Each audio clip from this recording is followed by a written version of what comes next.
Welcome back to Forward Progress, your source for NFL betting content powered by the Hammer Betting Network and Pinnacle Sportsbook. Today, we're taking a look at arguably the best division in football from top to bottom. It's going to be the AFC North, and we're going to be sourcing odds from Pinnacle Sportsbook because Pinnacle is the world's sharpest sportsbook available to bettors in Ontario. Find out what pro bettors have known for decades. Pinnacle is where the best bettors play. You must be 19 plus, not available into the U.S., and of course, please play responsibly as much as you possibly can. Let's start it off here with the Cincinnati Bengals, guys, joined by Fabian Sommer, Hitman, Eric Eager, VP of Sumer Sports. And the Bengals have a lot of hype around them going into this year, and for good reason. One win away from the Super Bowl a year ago would have been a back-to-back Super Bowl run for them. They went 12-4. They demolished Buffalo in the AFC Championship as well before eventually losing to Cincinnati, to Kansas City. But this is a team that has high expectations in a very tough division. Is it Super Bowl or bust for the Cincinnati Bengals this year? I'll start with you, Eric. And how close do you think they are to actually being able to finally get over that hump? In a weird way, I think it kind of is Super Bowl or bust, just because the way in which they constructed their team is not going to work in the future. So, I always read these names off, but going into 2021, it was Trey Waynes, Eli Apple, Chidobe Awuzie, Mike Hilton, Von Bell, Trey Flowers, Ricardo Allen. They built all their weak link systems with veterans who were not that highly paid for veterans, but would be more expensive and more high variance than the rookies that they're going to have to build those same systems with after, Chase, Higgins, and Burrow make what will amount to be probably $110 million per year out of the 250, let's say, by the time the cap it's really realized. So they're going to be making more than 40% of the cap with three players. It's just such a much more difficult existence that way. So while they're still in that window, I think that they have to at least win one for them to be satisfied about the results of this first run of the Joe Burrow career. Hitman, I look at Cincinnati in the division right now, plus 121 to win the division at Pinnacle. I'm curious where you think they stack up against the other elite teams in the AFC. Because if we go back to last year, if you remember back to mid-season last year, everyone was kind of down on Kansas City in the early going, up on Buffalo. Then as the year went on, those things started to evolve. But Cincinnati's kind of been consistently in that mix. Where do you power rate them on the tier with the other top teams in the AFC with Kansas City and Buffalo? Are they on that level or are they a step behind? I have them below Kansas City, and then by maybe a point and a half, I have them behind, right with Buffalo. And then there's a little bit of a teardrop when you go from Cincinnati and Buffalo to the next teams. And what I'll say with Cincinnati is I like, obviously, the signing now that they finally got a left tackle and they can move Jonah Williams to right tackle. Obviously, the concern with them is they lost some players in their secondary, but they have a great defensive coordinator that I think maybe early in the season, it takes a little bit of a learning curve with the new players in the secondary, but they get it going towards the back half of the year. And one thing I'll say about them is this team has had Kansas City's number. I mean, they could have they beat them obviously twice the season before, and last season they beat them in the regular season, and that was a result that I think at some points towards the end of the game in live wagering, Cincinnati was like minus 170 or something late in that game to beat them. And then you look at them against Buffalo before the game had to be stopped due to the DeMar Hamlin situation. Cincinnati was a 3-point dog in that game, and they were, I think, minus 200 in live wagering when it was stopped going up and down the field. And then they played them in the playoff game, and as 6-point dogs without their offensive linemen, they handled them. So I think that this team, they do match up pretty well against Kansas City and Buffalo. But then just going back to your earlier question, Super Bowl or bust, it's hard to have that mentality in the AFC because there's just so many teams that you could realistically see making the Super Bowl. It is a pretty loaded conference, Suma, and I want to get your thoughts on the Bengals because in years past, I think maybe the Bengals weren't deep enough to sustain like a major injury or anything like that, especially on defense. They had some turnover this offseason, especially at safety, losing both starting safeties as well. What are your thoughts on the Bengals going into this year? I think they're a little bit deeper. I mean, I think they have close to an elite quarterback, but did they have anything that they benefited from last year that potentially made them look better than they were? I think what they benefited from the past 2 years was they won the division and benefited from opposing quarterback play within the division not being really good. So the, the Ravens missed Lamar Jackson for like 4 or 5 games each year. Cleveland had that Baker Mayfield mess in 2021. Then last year, Deshaun Watson was suspended for 12 weeks and did not play up to his usual standard when he came onto the field. And Pittsburgh was dealing with the last straw of Ben Roethlisberger. And then last year, they had Kenny Pickett as a rookie. And everything changes this year, in my opinion. Like Cleveland are getting a full offseason, a full season with Deshaun Watson in what's going to be a new kind of scheme with decent playmakers. The Ravens have a whole new receiving group with Todd Monken, and Kenny Pickett is entering year two with a stable offensive line, so to speak. So I think this is something that might be harming to the Bengals within their division. And also what you just said, losing both starting safeties, losing Eli Apple. Eli Apple was not really good, but they're basically losing the three players with the three most snaps on defense last year. And as high as I am on Lou Anarumo, I would expect some damage at least early in the season, and I think these are the two most glaring points for me to think that the Bengals, even though I'm also high on them in general, might have a tougher road towards a home playoff game this year. Now, this is definitely a loaded division this year. Suma, you touched on that a little bit, and I brought it up at the beginning. If we look at market expectations for these teams, the lowest win total in the division is the Steelers at 8.5, minus 142 to the over right now at Pinnacle. So there are high expectations for every single team in this division. And we're leading up to football season. I consume a ton of content myself. I've seen a lot of people make good cases for every other team within the division to potentially either be a playoff team, potentially win the division. Suma, I'll go back to you here because, I mean, it's possible that all four of these teams end up delivering on their preseason expectation. It could happen. Every team could be above 500 by the end of the year.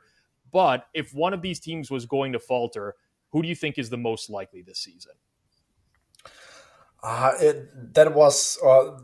a very tough question. I would probably go with the Steelers because that's still the worst quarterback situation. I didn't like too much about Kenny Pickett last year. He significantly improved over the second half of the season, but I also think that he didn't face the toughest slate of opposing defenses. But when you compare all the quarterback situations, Steelers is a significant teardrop, in my opinion, with Kenny Pickett in his second year. So Eric and Hitman, I see both of you guys nodding to that. Eric, I'll start with you.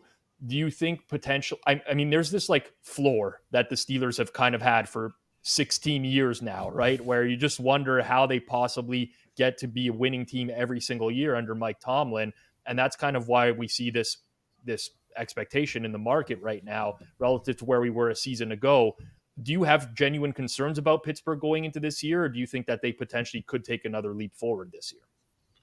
Yeah, I think when you think about all the teams in the division trying to reach the over, you saw that last year in the NFC East, but that was because every team in the NFC East had an easy schedule. Interestingly, that's also true about this division, except it's not quite as easy. You're looking at things like a quarter of a point to a half a point easier per game, when last year the Giants had a schedule that was a point per game easier, and that was why they were able to get to 9-7-1.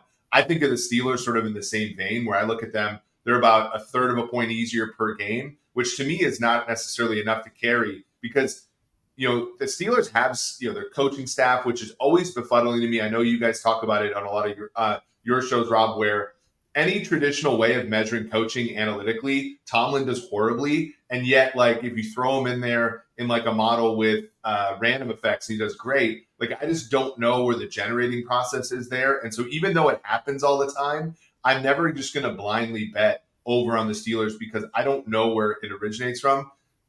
I think Suma made a great point about Pickett, where down the stretch he looked great. A lot of come from behind wins, and generally speaking, had kind of like he had some it factor things that people might want to buy into this year. That's something. My answer is Pittsburgh too. That I'm going to fade. It's just I see him as kind of a Mac Jones like player, which any perturbation to that, whether it be receiver injuries, offensive line, poor play, new coordinator this year, although their new coordinator is probably going to be better than the New England's was last year, is always going to cause harsh realities for a second-year quarterback. So that to me is why I'm not buying really into Pittsburgh this year either. Hitman, you want to follow up on that at all? I agree with everything that everyone said about Pittsburgh, but probably if I thought one team would maybe fall short of their expectations on their win total, it would probably be Cincinnati. And it's not because I don't like Cincinnati's roster. It's just the fact that you have this number lined at 11.5 right now. You're playing the Ravens twice. You're playing the Browns twice. You're playing the Steelers twice. You're playing a first place schedule, which is going to have the Buffalo Bills and the Chiefs. It's just not an easy road for Cincinnati. And you could win 11 games and have a successful season. You could win 10 games and have a successful season. So if I was to look at one team that could underachieve, it would probably be Cincinnati, despite the fact that I do like their team. Yeah, I'm kind of in a similar boat with the Ravens personally, just because I like the Ravens. I think the expectation should be pretty high for them this year, but you can't ignore the fact that their starting quarterback seemingly always gets injured. I mean, it's 2 years in a row now where we've seen him miss significant amount of time over the course of the year. And it's not like they're just going to scale back what Lamar Jackson does best. You need him to be a dual threat quarterback, and that makes him a little bit prone to injury going forward. So I'm high on Baltimore, but I'd be very concerned about betting any overs in the win total market on the Baltimore Ravens just because of the quarterback situation. We haven't touched at all on the Cleveland Browns, and we saw Deshaun Watson last year, Eric, with 170 pass attempts, very small sample, but frankly didn't look very good, near the bottom of the league in terms of EPA, didn't really show the flashes of the quarterback that he was in Houston. What do you do with a quarterback like Watson? How do you project him going into this year where we have that limited sample from last year, but obviously the larger career sample for him? Yeah, the bull case to make for Deshaun Watson is that Kevin Stefanski has always coached these two tight ends, two running backs, offenses where the quarterback is always running play action, turning his back to the defense, and hitting the stuff over the middle of the crossers and all that. And, that works with guys like Kirk Cousins. That works with guys at times like Baker Mayfield, those sort of more limited guys. Whereas the best season Deshaun Watson's ever had is when they put him in shotgun with 3 or 4 wide receivers and let him pick apart a defense. The bull case is to say, well, last year Stefanski didn't alter his offense because 11 games were going to be played by a weaker version of the Mayfields and the Cousins and Jacoby Brissett, and they knew they probably weren't going to be in contention. The bear case is we don't know if Stefanski can run that offense. We don't know. We've seen historically, like when Steve Sarkisian took over for Kyle Shanahan, or other examples, even in Minnesota when Gary Kubiak took over for Kevin Stefanski. Guys who are trying to call somebody else's offense, generally speaking, don't perform that well as play callers. So to me, I think that Watson's talent and that of Amari Cooper, Donovan Peoples-Jones, Elijah Moore, David Njoku, I think that's going to win out a little bit, especially because the secondaries in this division have gotten worse, including Baltimore's, which has always been really good. And so I think he'll have success. But if he doesn't have success, it's going to be because the play caller and the quarterback don't match. And that was the reason why they struggled last year. Suma, I'd like to get your take on the Browns. You were nodding a little bit while Eric was talking there, particularly on offense with Deshaun Watson, but also defensively. This is a team, in my opinion, you look at their metrics defensively over the past couple years, I think that their personnel has been way better than they've actually performed on the field for a long time, especially not being able to get off the field on third downs. I wonder if you were going to see a leap defensively for this year, and curious what your thoughts are, Suma. I think that we should see a leap because of 2 components, and the first one is Jim Schwartz, and the second one is that they addressed their defensive line. And I think having a Jim Schwartz as DC and an improved defensive line can be some form of a stable part that should really help them get better at rushing the passer and also stopping the run. They added Delvin Tomlinson for the middle. I think having Zadarius Smith opposite of Miles Garrett can really do wonders for this defensive line. So on that side of the field, I expect them to get at least a little bit better. And on the other side, I agree with Eric. Like everything that we have heard from Cleveland last year and this offseason is that they really couldn't change schemes within the season. And Deshaun Watson is running a different offense this year. We are going to wait to see what it's actually going to look like on the field. But I think they have a great offensive line. They got more weapons this year. I think David Njoku is incredibly underrated as a tight end. They got Eli Moore.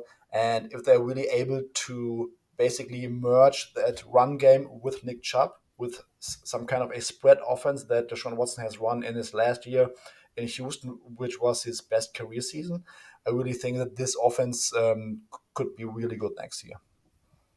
Hitman, looking at the divisional odds, there's like a clear distinction between every team. So there's like a tier 1, 2, 3, 4, basically, right? With the Bengals favorite at the top, Ravens are in the plus 250 range. You got the Browns in the plus 375 range, and then the Steelers at the bottom. I'm curious, I've heard a lot of people that are much higher on Cleveland this year than maybe the market, potentially thinking they're actually better than Baltimore, and those teams would be switched. Is there anything that you feel like is mispriced within the division? Do you think Cleveland might be closer to Baltimore on that same tier, or do you think that this is a fair assessment of where the teams are heading into the year?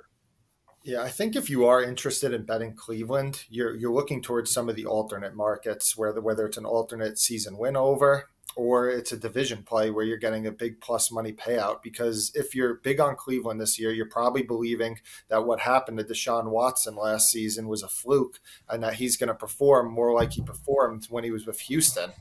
And you have just such a high ceiling if you believe that, because you have, as we said, a great offensive line.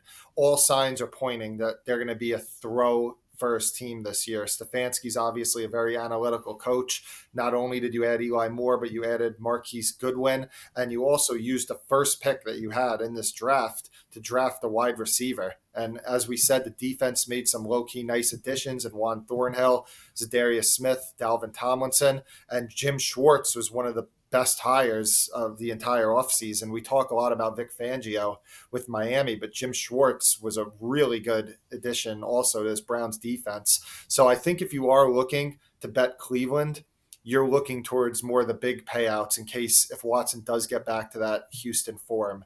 This is a pretty loaded, it's going to be the best roster and the best play caller that he's had in his entire career.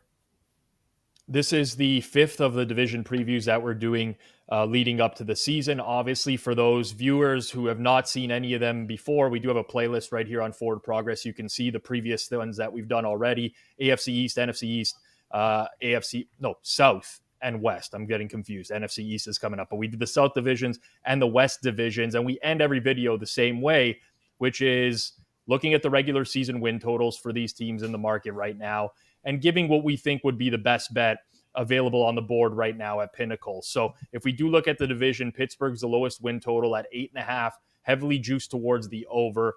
Baltimore and Cleveland are both 9.5s. Cleveland Browns juiced towards the under in the minus 140 range. The Ravens juiced to the over pretty heavily. That one could have easily moved up a bit as well. Then we got the Cincinnati Bengals, 11.5 wins. The under minus 132 there. We'll go around the clock here. Suma, I'll start with you. If you had to pick a regular season win total in the AFC North, who is it and why? Hitman already had a glimpse. I'm going with Cincinnati under 11.5. I just think that despite them being really, really good in their projection overall, I think it's a very tough ask to win 12 plus games this season, especially in this division. Like so many things or so many small things could go wrong for them, which could lead to them winning 11, 10, 9 games and still going into the playoffs. But winning 12 games again is really too much to ask, in my opinion. All right, Hitman, over to you. Yeah, same play. We touched on it earlier. And my numbers came out to like 10.7 on Cincinnati. And that's with an assumption that they're right around Buffalo power rating wise, which just goes to show you that they're just in a loaded division and you got a first place schedule. So, and it's hard to go 12-5 in the NFL year in and year out.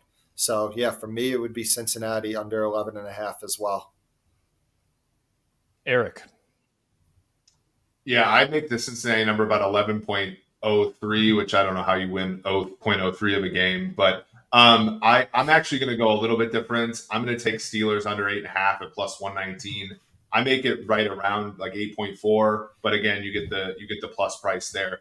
I will, go to like my grade might end up saying like bet against Mike Tomlin, but who knows? Like I feel like at one point it's gotta fall apart. And they're defensively, they continue to get a little bit more brittle every year. They still have Watt, they still have Hayward. Those guys are a little older. In the secondary, other than Fitzpatrick, who doesn't play that high impact of a position, like it's always a question mark for me with them. And in a division where Ravens should be able to throw now with Monken, Cleveland should be able to throw now with Watson, and Cincinnati's always been able to throw, I think that's going to hurt them a little bit.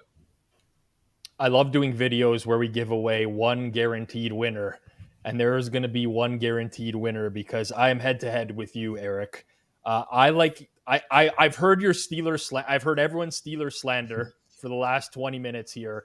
I actually like the Steelers over. I'm very high on them, and honestly, like you look back to a year ago, rookie quarterback, offensive line a complete disaster, defense missing their best player for half the year. They still finished 9-8. Now, obviously, there's a lot of variance in those games, but I am higher on Kenny Pickett than a lot of people. His numbers are not going to jump off the page. You look at his touchdown interception ratio, EPA per play, everything like that looks very average. He's the guy to me that passes the eye test more than the actual numbers, personally. I just think he stands in the pocket. He shows a lot of things that are atypical of a rookie quarterback and really was hurt by early down play calling last year, where he had to kind of work his way out of a lot of holes and was put into a lot of bad situations. Can that happen again this year? Of course, but I think that he's going to take a step forward this year. I like what they did on the left side of that offensive line. They draft Broderick Jones in the first round. No guarantee that he's just going to step in and be an amazing player, but obviously addressing an area of weakness. Isaac Seumalo comes over from the Eagles as well. They have some depth on the O-line now with Nate Herbig, LaRaven Clark as well. They get Watt on the field to start the year, and obviously it's, we're beating a dead horse talking about the Steelers record with Watt on the field versus off the field. Some of that's quality of competition as well. But I really do think that 500 is this team's floor right now. And I think that they could be a lot better than people realize. So I'm a Steelers stan this year. We'll see how that goes, but guaranteed at least one winner here on Forward Progress. A reminder to everyone who watched this video today, if you did enjoy it, make sure you smash that like button. Make sure you're subscribed to Forward Progress and you hit that bell icon to turn on notifications. You'll get notified every single time we put out videos. Hitman put out a video earlier this week with an NFL future. We'll have more and more of those coming here on Forward Progress. So make sure you're subscribed. This has been the AFC North divisional preview right here on Forward Progress. We'll catch you next time.